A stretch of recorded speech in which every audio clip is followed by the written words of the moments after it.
जिंदगी से मौत तक शेर मैसूर टीपू सुल्तान की दौड़। कुछ किरदार हमेशा जिंदा रहते हैं। अगर तारीख के ओराक पलट कर देखिए तो पता चलेगा कि अंग्रेजों के तसल्लुत से हिंदुस्तान को नजात दिलाने के लिए बेशुमार हिंदुस्तानियों ने अपनी जानों को कुर्बान किया है। अंग्रेजी हुकूमत के खिलाफ हिंदुस्तानियों की जिदोजहद में बड़े बड़े नाम और किरदार सामने आए हैं। मसलन तीतो मीर, बेगम हजरत महल, जफर खान यूसरा, शहीद अशफाक अल्लाह खान, मौलाना हुसैन अहमद मदनी, बहादुर शाह जफर और ना जाने कितने नाम हमारी नजरों में घूम रहे हैं। उनमें एक अहम नाम शेर मैसूर टीपू सुल्तान का भी है, जिन्होंने अंग्रेजों के सामने सर तस्लीम खम करने के बजाय जाम शहादत नोश फरमाया था। तारीख के ओराक पलती तो कदम कदम पे कोई परशको शख्सियत अपने जलाल ओ जमाल के साथ खड़ी नजर आती है। उन अजीम शख्सियात ने तारीख में सुनहरे अबवाब रकम किए हैं, जो आज भी मशल रहा है। सुल्तान हैदर अली के बेटे सुल्तान फतह अली टीपू की पैदाइश 20 नवंबर 1750 में दीवानहाली में हुई। आपको तकरीबन 7 जुबानें आती थी और साइंसी उलूम में महारत रखते थे।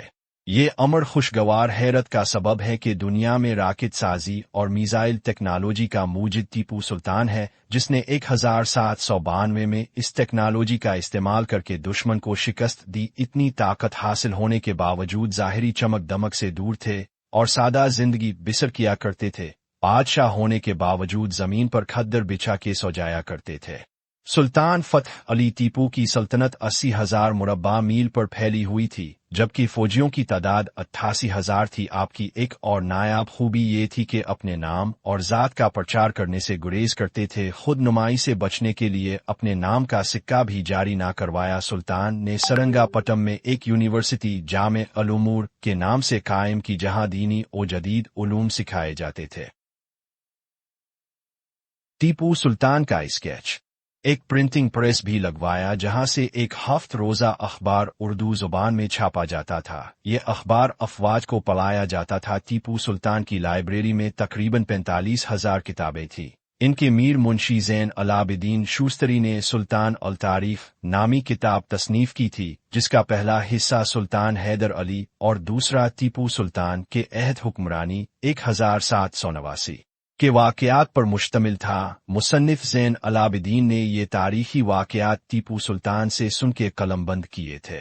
सुल्तान बहुत समझदार और दूर अंदेश हुक्मरान था। वो इस हकीकत को जान चुका था कि अंग्रेज बई सगीर में सिर्फ तिजारत की गरज से नहीं आए, बल्कि वो यहाँ के सिया और सफ़ेद के मालिक बनना चाहते हैं। इस खतरे को भांपते हुए इसने हिंदुस्तान की हर रियासत को इत्तेहाद की दावत दी, लेकिन वो हाकिम इस हिकमत अमली को समझने में नाकाम रहे और मुश्तरका दुश्मन के खिलाफ मुत्तहिद ना हो सके। दूसरी तरफ दुश्मन, जो बहुत अय्यार और चूकना था, इसने टीपू सुल्तान जैसे सच्चे और खुदातर्स इंसान के खिलाफ अफवाहों का बाजार गर्म कर दिया। सुनी सुनाई बातें बगैर तहकीक के आगे बढ़ती गई और रियासतों के हुक्मरान टीपू के खिलाफ होते गए।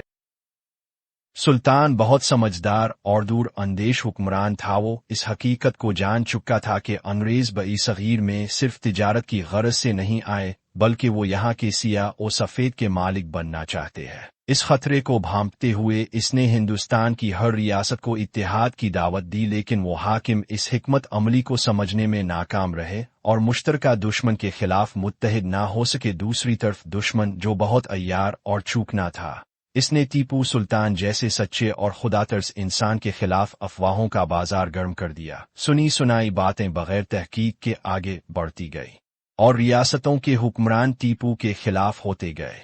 इस तरह राय साजी करके सुल्तान के अर्द गिर्द नफरत का जाल बन दिया गया। एक तरफ सुल्तान को इसके मुमकिना हलीफों से दूर कर दिया गया और दूसरी जानिब सुल्तान की सफ में गद्दारों को परवान चढ़ाया गया। मोरुखिन लिखते हैं कि अंग्रेज अफवाज की कसरत सुल्तान टीपू के जज्दा, जुरत और शुजात के सामने तुक ना सकती थी, अगर अंदरूनी गद्दारों मीर सादिक, मुइन अल दीन, गुलाम राजा खान, मीर कासिम अली, मीर गुलाम अली, दीवान पौर्णिया ने घर की बुनियादें ना ढाई होती। टीपू सुल्तान के अल्फाज तारीख के सुनहरे ओराक में हमेशा महफूज रहेंगे। जब 1799 की नमाज फजर की अदायगी के बाद सुल्तान के प्राइवेट मुहाफिज ने अंग्रेज के हमले से बचने के लिए दब के सुलह की तजवीज़ पेश की तो सुल्तान टीपू ने जवाब दिया, हम सालों से इस सल्तनत खुदादाद को, जो हमारी रियाया बालखुसूस मुसलमानों की मलकियत है, बचाने की फिक्र कर रहे हैं, लेकिन वज़रा ओ अफसरान सल्तनत ही दरपर्दा इसकी तबाही के दर पे है। इंसान को सिर्फ एक दफ़ा मौत आती है, इससे डरना ला हासिल है, इसकी कोई अहमियत नहीं कि वो कब आए और कहाँ। अलिफी में अपनी ज़ात को माँ अपनी औलाद के दीन मोहम्मदी अली साहब अलैहि वसलाम पर निसार करने का फैसला कर चुका हूँ। टीपू सुल्तान का मजरा।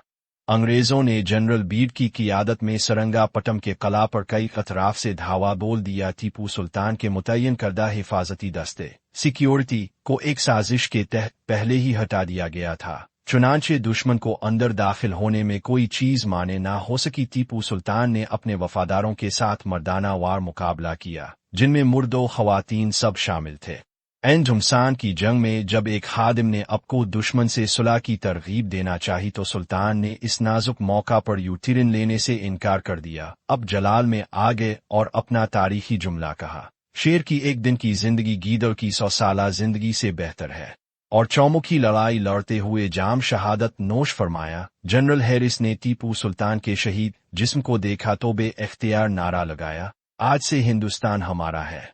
इस मरका में सुल्तान फतह अली टीपू के कमो बेश 12,000 मुर्दो खवातीन ने अपने सुल्तान के वकार और धरती के नामूस की खातिर अपनी जानों का नजराना पेश किया। मिल्लत इस्लामिया का ये बतल जलील सरंगापटम के लाल बाग में आराम फरमा है और हर सच्चे और निडर इंसान के दिल में जिंदा है। जिस धड़ से कोई मक्तल में गया वो शान सलामत रहती है। ये जान तो आनी जानी है, इस जान की तो कोई बात नहीं।